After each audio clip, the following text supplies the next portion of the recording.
Bismillahirrahmanirrahim. Assalamualaikum warahmatullahi wabarakatuh.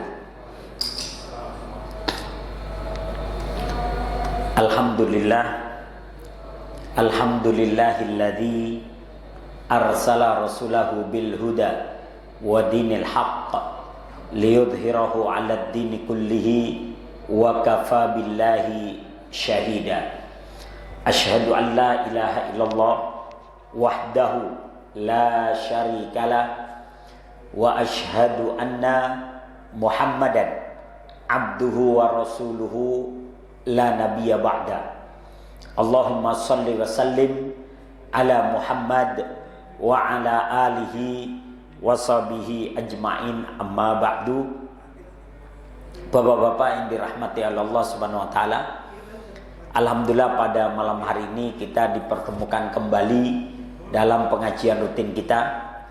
Mudah-mudahan duduk dan hadirnya kita di tempat yang mulia ini senantiasa menjadi pemberat timbangan amal baik kita nanti yaumul qiyamah. Amin ya rabbal alamin. Salawat dan salam senantiasa tercurah kepada Nabi Allah Muhammad sallallahu alaihi wasallam, kepada keluarga, para sahabat dan para pengikut beliau sampai akhir zaman nanti. Bapak-bapak yang dirahmati Allah Subhanahu wa taala, tema kita malam hari ini adalah Palestina, bumi mahsyar dan mansyar. Mahsyar artinya tempat dikumpulkannya banyak manusia sebelum kiamat ditegakkan. Jadi nanti ada berbagai bangsa akan ngumpul di sana sebelum kiamat ditegakkan. Dan mansyar, mansyar itu artinya dibangkitkannya manusia. Ya. Ada yang memaknai mahsyar di sini, kalau kita memaknai padang mahsyar setelah kiamat, itu dikumpulkannya manusia dari manusia pertama sampai manusia terakhir, dari jin yang pertama sampai jin yang terakhir, baik mereka yang beriman maupun yang kafir, semua dikumpulkan di padang mahsyar. Nah, nanti mahsyarnya Palestina itu tempat berkumpulnya banyak manusia dari berbagai bangsa, baik mereka yang mukmin maupun mereka yang kafir. Kenapa? Karena pertempuran di akhir zaman itu di situ. Ya. Kemudian bumi mansyar, dibangkitkannya manusia, bangkit melawan ketidakadilan, bangkit melawan kezaliman, bangkit melawan penjajahan, bangkit melawan yang batil. Ya. Nanti di mana? Di Palestina. Dan ini mansyar ini bisa diartikan juga bumi yang disebarkan oleh Allah. Jadi mansyar itu bisa berarti yang ditebarkan, yang disebarkan. Hari ini berita tentang Palestina menyebar di mana-mana, ya, melalui televisi, melalui koran-koran, melalui HP kita, lewat YouTube, lewat Twitter, lewat Instagram, bahkan melalui TikTok, ya. Semua berita tentang Palestina. Ini yang disebut bumi mansyar, bumi yang beritanya ditebarkan oleh Allah Subhanahu wa taala. Hal ini sebagaimana disebutkan dalam hadis bahwa Baitul Maqdis adalah bumi mahsyar, tempat dikumpulkannya manusia sebelum kiamat, dan mansyar, tempat dibangkitkannya manusia. Baitul Maqdis adalah satu wilayah di mana di situ ada Masjidil Aqsa. Ya. Jadi di mana di situ ada Masjidil Aqsa, wilayahnya disebut Baitul Maqdis. Kalau bahasa kita begini, kalau ini Masjid Al-Mubasyirin, anggaplah ini Al-Aqsa misalnya, Mubasyirin. Maka wilayah Setiabudi itu adalah Baitul Maqdis. Bait itu rumah, Maqdis yang disucikan. Jadi rumah yang disucikan. Di mana di Baitul Maqdis itu ada 3 tempat ibadah. ada Al-Aqsa, tempat ibadahnya kaum muslimin, ada tembok ratapan, tempat ibadahnya orang-orang Yahudi, dan ada altar tempat beribadahnya orang-orang Nasrani. Maka disebut Baitul Maqdis. Dan Baitul Maqdis ini ada di sebuah kota, yang kota itu disebut Yerusalem. Dan kemudian kota Yerusalem ini ada di sebuah negara yang disebut Palestina. Ya. Dulu disebutnya negeri Syam. Nabi menyebutkannya Asyam, negeri Syam. Negeri Syam itu dulu jadi satu. Kemudian oleh Inggris dipecah menjadi 4 negara. Palestina, Suria, Yordan, dan Libanon. Ya. 4 dulu, 4 negara. Ya. Sebelum munculnya Zionis Yahudi. Jadi ada perbedaan antara Yahudi dengan Zionis, Pak. Kalau Yahudi itu yang mereka agamanya Yahudi, fokus sama agamanya. Tapi kalau Zionis Yahudi, Zionis ini adalah Yahudi yang mempunyai cita-cita mendirikan negara Israel Raya. Mereka lah disebut Zionis. Bahkan orang Yahudi sendiri tidak suka kepada Zionis. Karena orang Yahudi ini sudah tinggal di Palestina itu sejak dari dulu. Dari zaman perjanjian bersama Umar bin Khattab sudah terjadi, ada Yahudi di situ. Ada Nasrani, ada Islam. Sampai kemudian terjadi perang salib, kemudian diambil alih lagi oleh Salahuddin Al-Ayyubi. Terjadi kesepakatan tinggal bersama 3 agama. Baru tahun 1940-an mulai masuk itu. Setelah jatuhnya kekhilafan Turki Utsmani, mulailah masuk orang-orang Zionis Yahudi yang awalnya diprakarsai oleh Theodor Herzl. Ya, nah ini dari Maimunah binti Sa'ad radhiyallahu anha, dia bertanya kepada Rasulullah, "Ya Rasul, ya Nabi Allah, aftina fi Baitil Maqdis." Faqala ardul mahsyar wal mansyar. Seorang sahabat wanita bernama Maimunah bertanya kepada Rasulullah, "Ya Rasulullah, aftina an Baitil Maqdis." Berikanlah penjelasan kepada saya tentang Baitul Maqdis.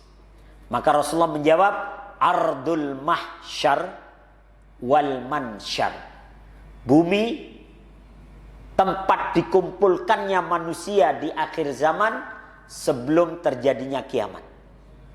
Wal mansyar, dan bumi dibangkitkannya manusia melawan ketidakadilan dan kezaliman. Karena Dajjal nanti dibunuhnya di situ. Ya'jud dan Ma'jud dibinasakannya juga di situ, di Baitul Maqdis.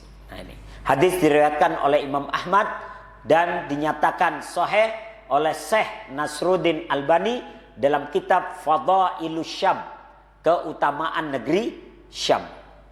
Kenapa Baitul Maqdis itu atau Palestina itu akan selalu dijaga?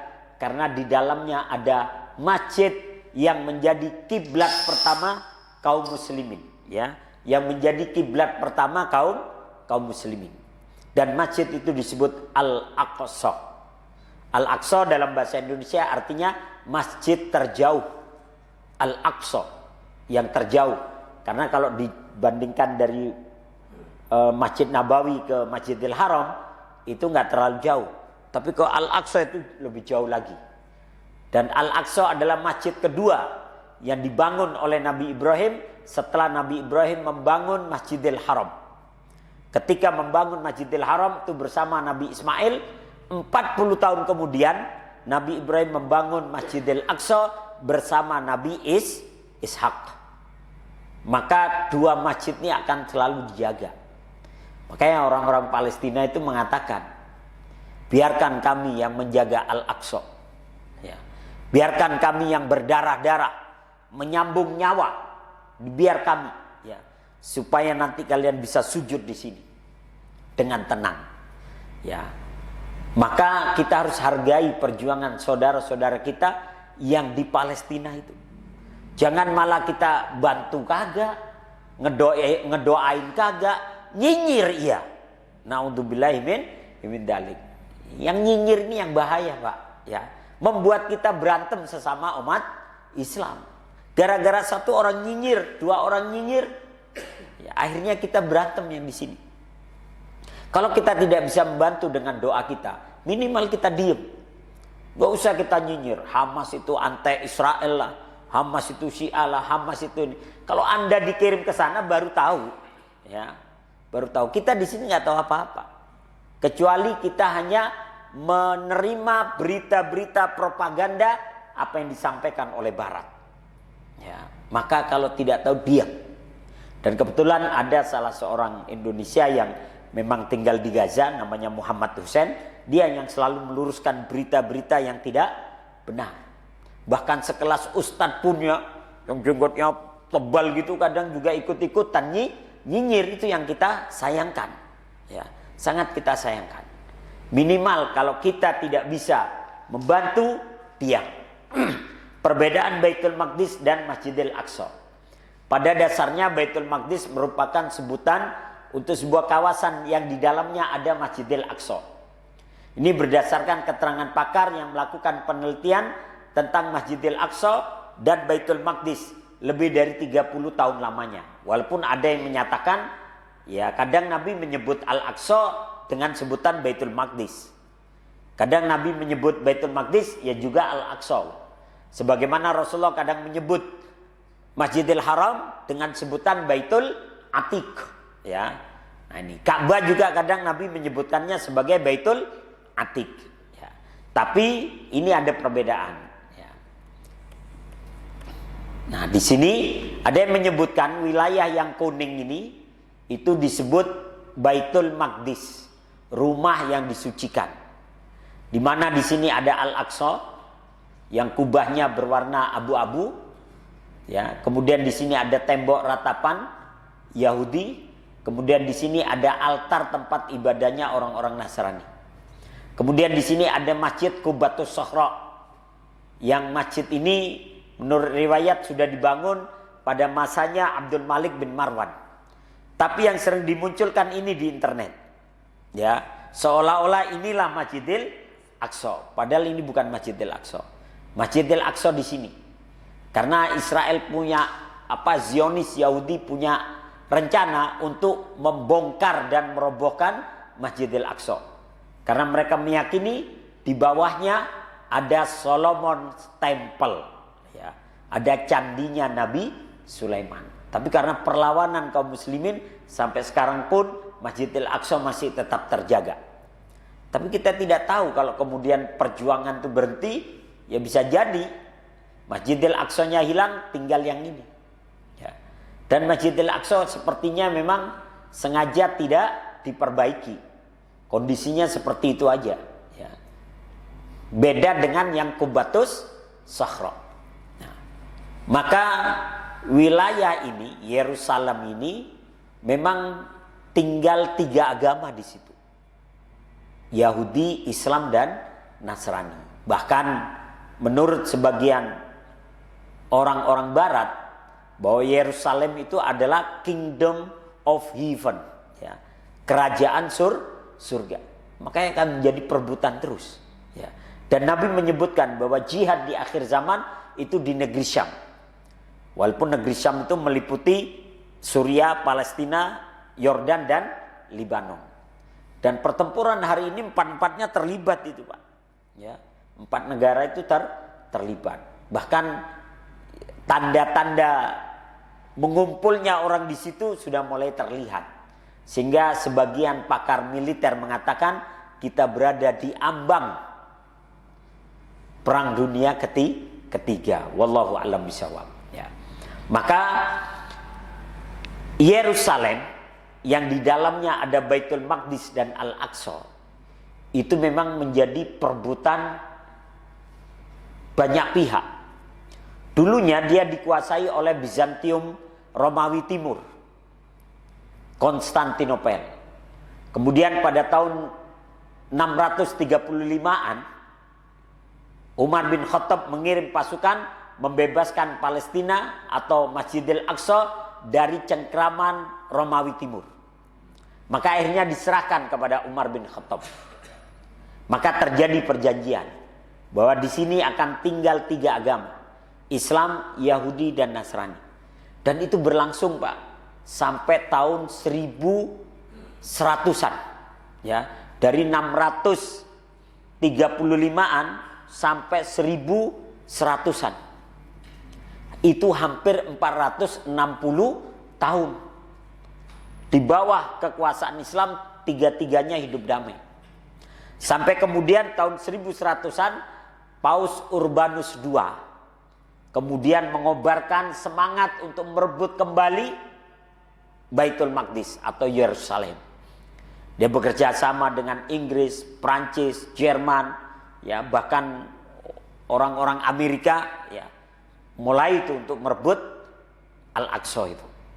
Dan kemudian dinamai Crusade atau perang salib. Dan itu berlangsung lama, perang salib itu. Sampai akhirnya jatuhlah ke tangan orang-orang Katolik. Dan kaum muslimin itu dibantai. Sampai Paus Urbanus II itu membuat laporan kepada Ratu Inggris bahwa kami telah membantai kaum muslimin di dalam kota Yerusalem. Bahkan darah kaum muslimin setinggi lutut kuda-kuda kami. Jadi darah kaum muslimin setinggi lutut kuda-kuda kami. Dan itu terjadi. Kemudian dikuasai oleh Katolik selama kurang lebih 80 tahun. Kemudian pada tahun 1180-an ke atas muncul kesatria dari Irak, dari Kurdi, yang kemudian dikenal namanya Salahuddin Al-Ayyubi. Salahuddin Al-Ayyubi. Maka Salahuddin kemudian bertempur itu, ya, dengan Inggris, Prancis, kemudian Jerman juga, Amerika juga, Barat itu bersatu itu. Tapi kemudian Salahuddin berhasil mengambil alih kembali. Kemudian Salahuddin membuat perjanjian bahwa di sini akan tinggal 3 agama. Dan itu berlangsung dari 1180-an sampai jatuhnya Turki Utsmani pada tahun 1924. Dan itu hampir 700 tahunan, Pak.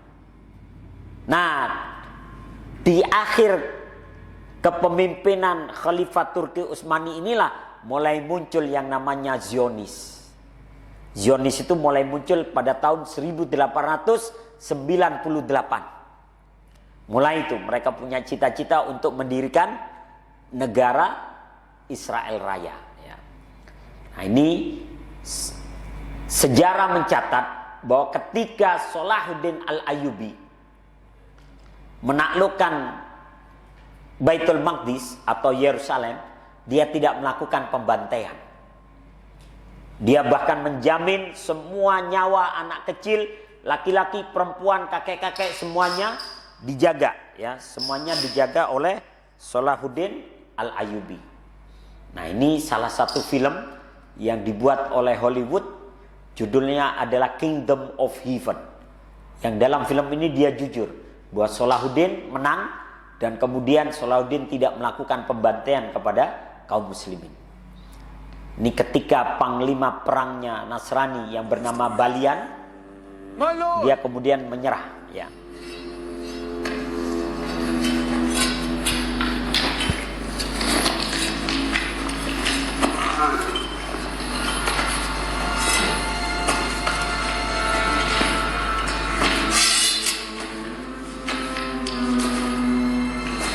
Bahkan dalam perang salib ini ada seorang raja yang sakit, Salahuddin mengirimkan dokternya kepada dia.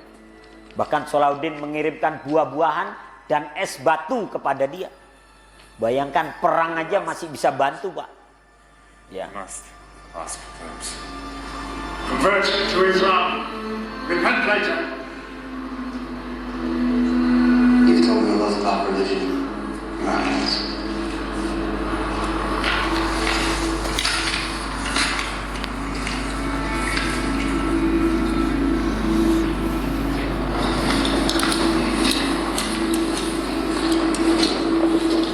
Ini Salahuddin Al-Ayyubi.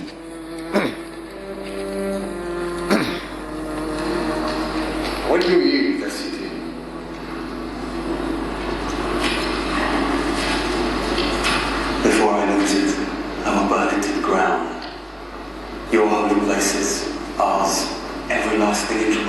drives men mad. I wonder if it would not be better if you did. You will destroy it. Every stone and every Christian knight you kill will take 10 Saracens with him. You will destroy your army here and never raise another. I swear to God that to take this city will be the end of you.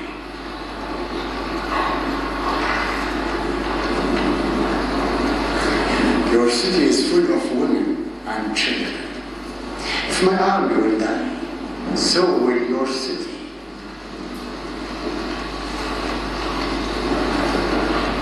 You are the terms I ask, man.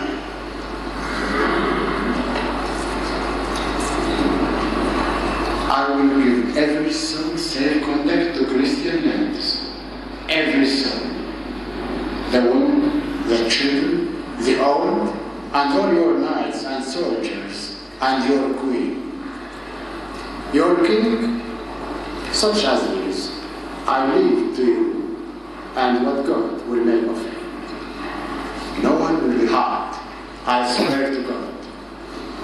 The Christians butchered every Muslim within the walls when they took this city. I am not those men. I am Salahuddin. Salahuddin.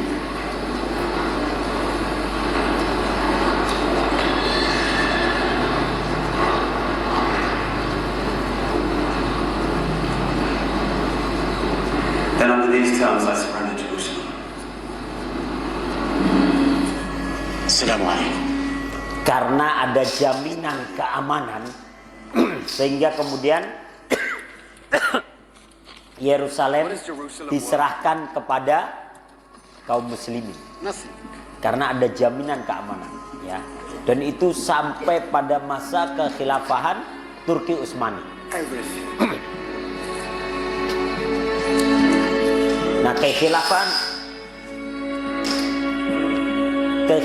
Turki Utsmani itu jatuh pada tahun 1924. Tapi sebelum kejatuhannya Sultan Abdul Hamid II, maka seorang Yahudi dari Austria yang bernama Theodor Herzl, dia datang kepada Sultan Abdul Hamid II dan dia meminta, ya, agar diberikan secuil tanah di Palestina. Ya.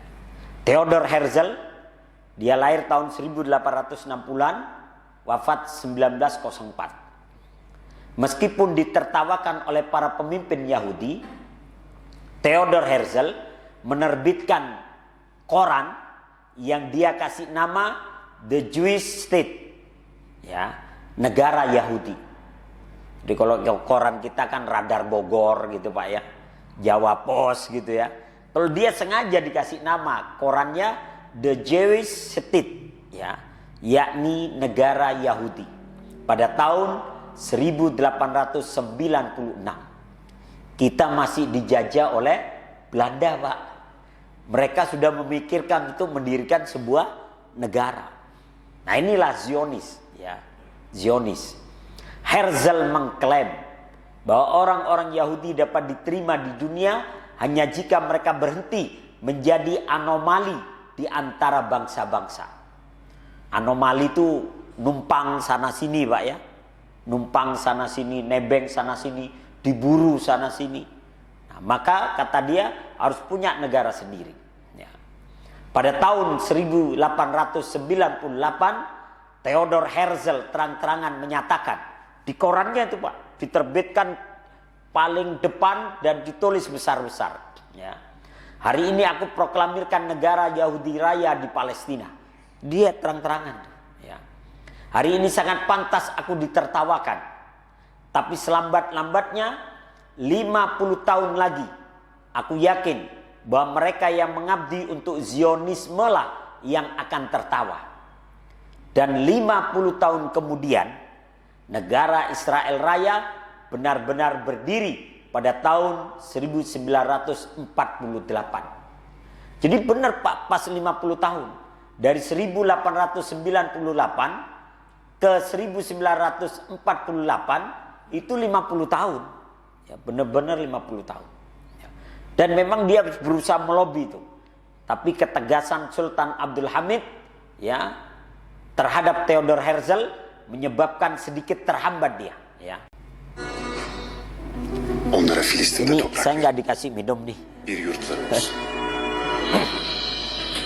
Malumunuz, maddi olarak oldukça güçlü Yahudiler var. Bu iyiliğiniz karşılıksız bırakılmaz. Osmanlı'nın Avrupa'da biriken bütün borçlarını kapatabiliriz. Sizden tek isteğim Kudüs'ten bir avuç toprak satmanız.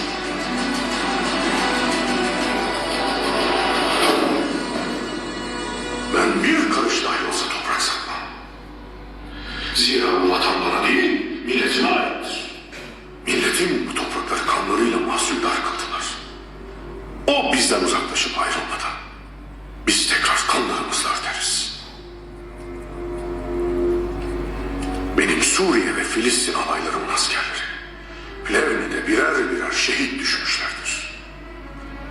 Bir tanesi bile geri dönmemek üzere hepsi muharebe meydanında kanlarıyla sulamışlardır.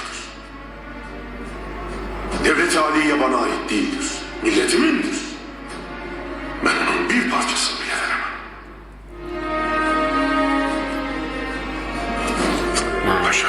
Sultan Abdulhamid mengetahui bahwa Theodor Herzl telah membuat kongres untuk mendirikan sebuah negara di tanah Palestina.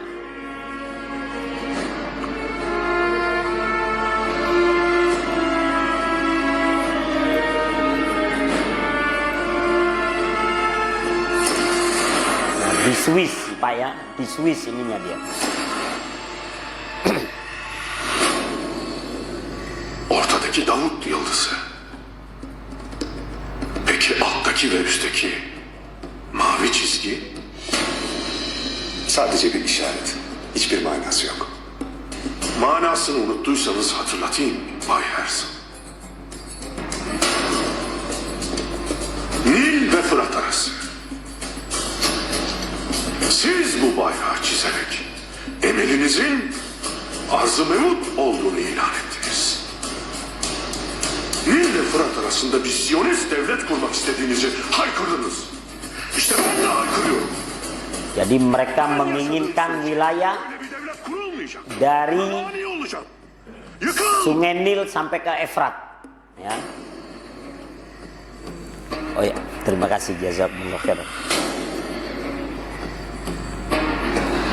Defol dersene. Nah, inilah ketegasan Sultan Abdulhamid II. Ya.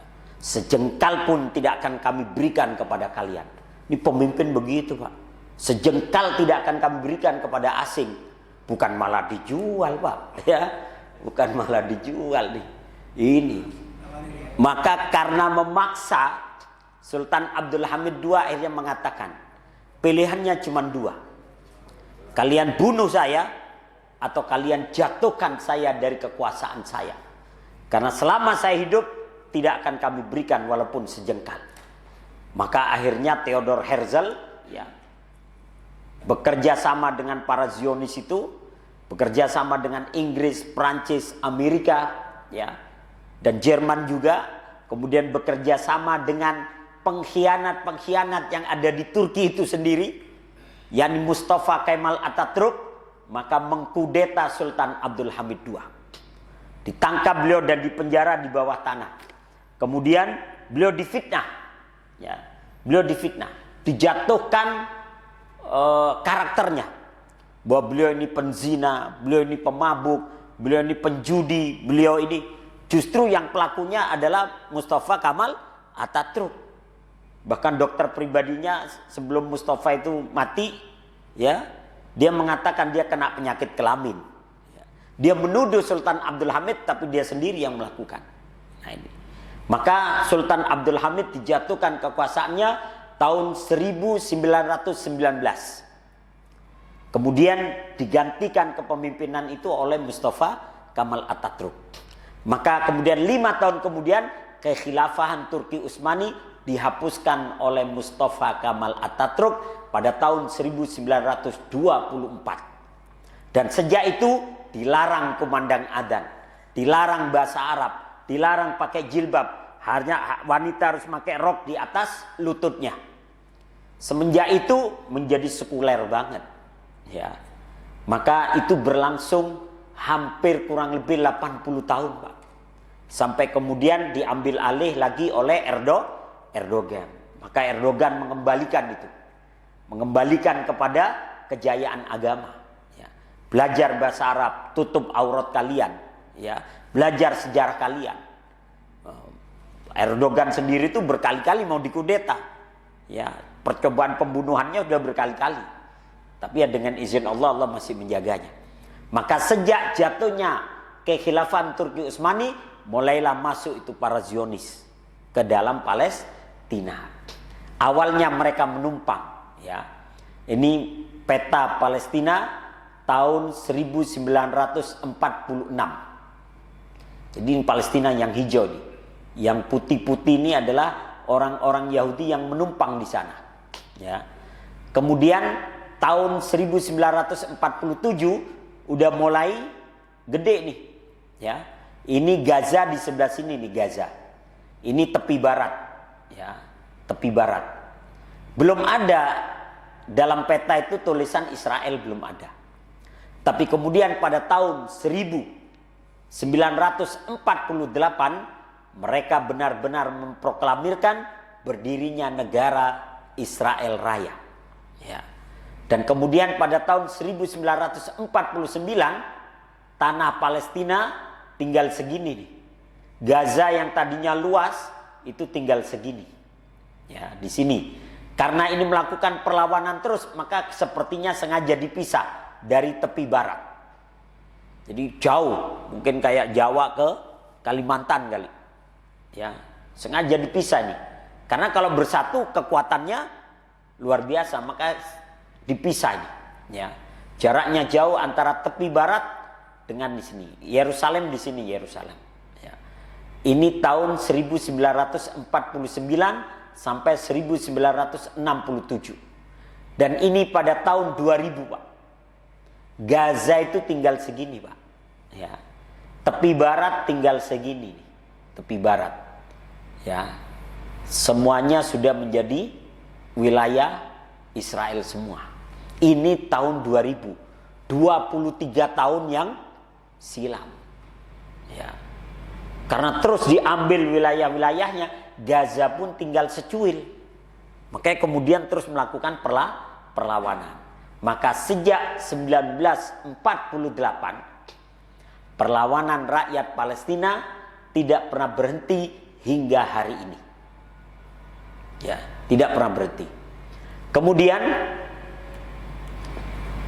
Bung Karno pada tahun 1962, ya, Bung Karno berpidato dengan menyatakan selama kemerdekaan bangsa Palestina belum diserahkan kepada orang-orang Palestina, maka selama itulah bangsa Indonesia berdiri menantang penjajahan Israel. Itu tahun 1962 Bung Karno mengatakan demikian. Hari ini banyak orang Indonesia yang membela Israel, Pak, ya. Jadi selama kemerdekaan itu belum diberikan, maka selama itu kita menantang penjajahan Israel. Hari ini yang belain banyak, malah terang-terangan masuk di TV, ya, terang-terangan membela, tidak tahu sejarahnya, main sebut aja. Dan sampai karena penjajahan itu, ya, penjajahan di atas dunia itu harus dihapuskan, sampai-sampai oleh para pendiri bangsa ini dimasukkan dalam pembukaan Undang-Undang Dasar 1945, ya, di mana dalam pembukaannya bahwa sesungguhnya kemerdekaan itu adalah hak segala bangsa. Dan oleh sebab itu, maka penjajahan di atas dunia harus dihapuskan. Karena tidak sesuai dengan pri kemanusiaan dan pri keadilan. Disebut dalam undang-undang. Dan ini dibaca setiap Senin, Pak. Setiap upacara bendera, ya, dibaca. Ya. Loh kok ya masih ada yang belain? Padahal tiap upacara dibaca. Masih ada yang belain. Jangan-jangan dia nggak pernah ikut upacara kali, ya, atau nggak pernah menelan bangku sekolah kali. Padahal nih kita kecil dari SD udah dibaca nih, Pak. Sampai kita upacara bendera pun ini dibaca. Ya. Dan kemudian karena Palestina itu sebelum kita merdeka pun Palestina sudah mengobarkan semangat agar kita merdeka. Pada tanggal 6 September 1944 Palestina sudah menyatakan semoga Indonesia merdeka dan selamat, mudah-mudahan kalian merdeka. Belum merdeka pun Palestina sudah mengucapkan untuk kita. Dan sejarah itu mencatat tanggal 6 September 1944. Maka begitu kita merdeka, siapa yang pertama kali mengucapkan mengakui dan mengucapkan selamat atas kemerdekaan kita? Mesir. Kemudian orang-orang Palestina, kemudian Saudi, kemudian Yaman, negara-negara Islam semua. Orang-orang Arab itu semua yang mengucapkan selamat. Belanda mana mungkin. Jepang apalagi. Inggris malah ingin ngerebut kembali. Kita baru merdeka 3 bulan, muncul lagi itu Inggris. Ya, sehingga terjadi pertempuran di Surabaya itu. 10 November 1945. Ya. Maka Bung Karno karena banyak berjasanya ya orang-orang Arab itu, sehingga Bung Karno pidato di Semarang tahun 1948. Kata Bung Karno, kita kini sudah merdeka. Tentu kita harus bersyukur kepada Allah Tuhan Yang Maha Esa. Kita juga harus berterima kasih kepada seluruh rakyat yang sudah berjuang untuk kemerdekaan. Karena ada warga keturunan yang juga ikut berjuang membantu perjuangan. Kata Bung Karno, kita juga harus berterima kasih kepada warga keturunan Cina. Ya. Kita juga harus berterima kasih kepada warga keturunan India. Tetapi kita jangan berterima kasih kepada warga keturunan Arab. Karena mereka sudah menjadi bagian dari keluarga besar bangsa kita sejak ratusan tahun yang lalu. Itu kata Bung Karno. Bung Karno mengakui itu perjuangan orang-orang keturunan Arab. Sehingga melalui PP nomor 10, peraturan pemerintah nomor 10, bahwa warga keturunan Arab adalah setara dengan pribumi. Itu keputusan Bung Karno. Karena Bung Karno tahu bahwa Islam masuk ke Indonesia itu pada abad ke-7, tahun 700-an, melalui Aceh. Ya. Sehingga kemudian disebutkan itu oleh seorang sejarawan, Ahmad Mansur Suryanegara, ya, dalam bukunya Api Sejarah, bahwa tahun 700-an Islam sudah masuk ke Aceh. Maka pada tahun 1200-an berdiri negara kerajaan Islam Aceh. Ya, yang namanya Samudra Pasek. Baru kemudian 1300-an muncul Majapahit. Ya. Dan artinya apa? Wali Songo itu sudah ada pada tahun 1200-an. Dan mereka adalah rata-rata keturunan orang-orang Arab tadi. Orang namanya Maulana Ma'dum Ibrahim. Karena orang Arab, Pak. Mana mungkin kemudian matanya sipit itu? Tidak mungkin ya. Itu namanya pasti beda. Keturunan Belanda juga nggak mungkin. Kalau keturunan Belanda namanya Cornelis de Houtman, ya. Tapi ini Maulana Ma'dum Ibrahim, ya. Dengan nama-nama Arab semua. Bahkan Fatahillah itu masih keturunan Arab juga, yang kemudian disebut Valetehan. Dia yang mengusir Portugis itu dari Jakarta pada tahun 1527. Bung Karno tahu itu. Makanya beliau mengatakan, kita jangan berterima kasih kepada warga keturunan Arab. Karena mereka sudah menjadi bagian dari keluarga besar bangsa kita sejak ratusan tahun yang lalu. Dan ketika mau dibacakan kemerdekaan, ya, mau dibacakan kemerdekaan, seorang saudagar yang bernama Faraj Marta menghibahkan rumahnya untuk jadi kantor dan tempat mengucapkan proklamasi di Pegangsaan Timur. Ya. Sayang rumah itu sekarang sudah dibongkar, sudah dibangun patungnya Bung Karno dan Bung Hatta. Tapi itu Bung Karno mengakui itu, ya, mengakui.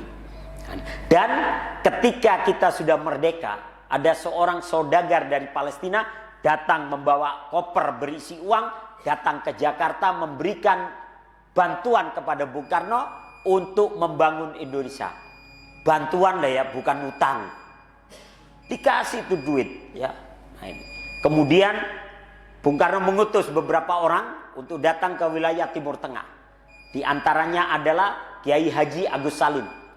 Sama salah satunya adalah Abdurrahman Baswedan. Ya. Beliau juga pejuang dan beliau membawa bantuan itu dari Arab itu.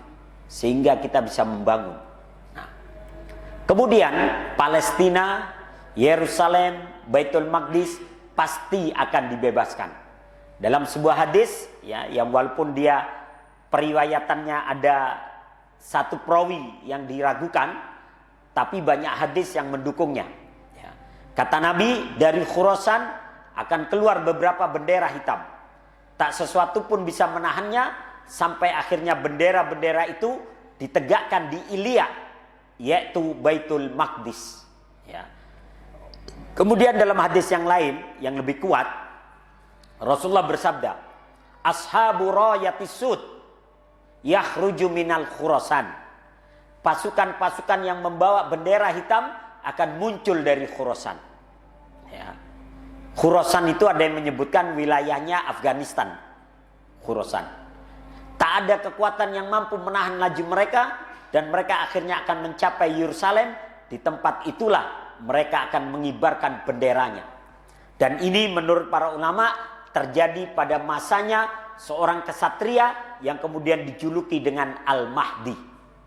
Maka Al-Mahdi didukung oleh pasukan-pasukan yang senantiasa membawa bendera hitam. Masalahnya di Timur Tengah itu yang bendera hitam itu banyak, Pak. ISIS itu benderanya hitam. Taliban benderanya hitam. Jihadul Ummah itu benderanya hitam.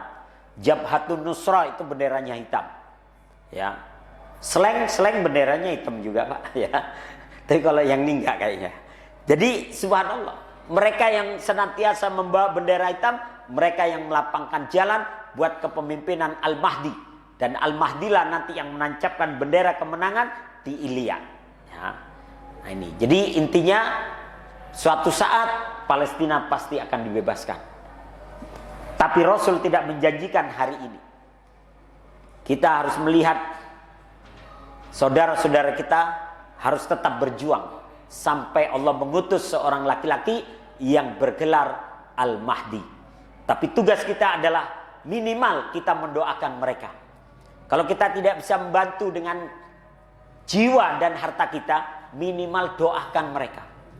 Kalau mendoakan pun juga kita nggak bisa, minimal kita diam. Jangan ikut-ikutan nyinyir itu, ya. Kita ini berjuang kagak, nyinyir iya, ya. Cuman orang-orang munafik lah yang kerjaannya nyinyir. Naudzubillahi min dzalik. Itu aja yang dapat saya sampaikan karena udah masuk waktu Isya. Mari kita tutup dengan hamdalah dan doa kafaratul majlis. Alhamdulillahirabbil alamin. Subhanakallahumma wa bihamdika asyhadu an la ilaha illa anta astaghfiruka wa atubu ilaik. Assalamualaikum warahmatullahi wabarakatuh.